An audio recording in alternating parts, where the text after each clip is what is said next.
Have you been annoyed by the BASS FLAC Codec DLL pop-up ruining your productivity? I'm Sophie Chen, a Windows support specialist. Let's analyze the software's dependency and restore that missing file.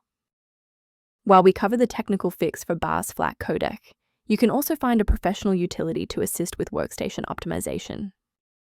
This DLL file is an extension for the BASS Audio Library that enables the playback of FLAC, free lossless audio codec files, providing high-fidelity audio decoding for media players on the Windows PC. Now that we've covered what the file does, let's jump into our first fix. A damaged or incomplete BASS sound system installation can cause this error. Reinstall the latest official version of BASS sound system to restore required files such as the BASS FLAC Codec DLL. When a fresh installer fails to clear the error, it typically points toward a deeper conflict within the Windows execution layer.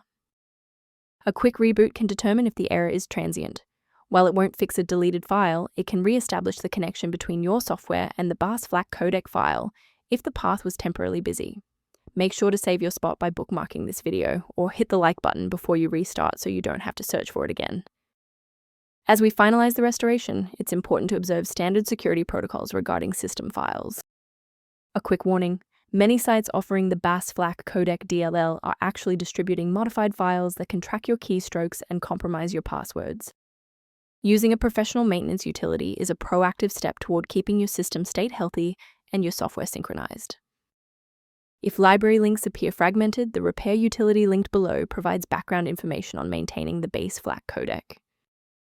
To ensure you always have a professional diagnostic path for future the BASS FLAC codec or system errors, hit the subscribe button and keep this channel in your toolkit.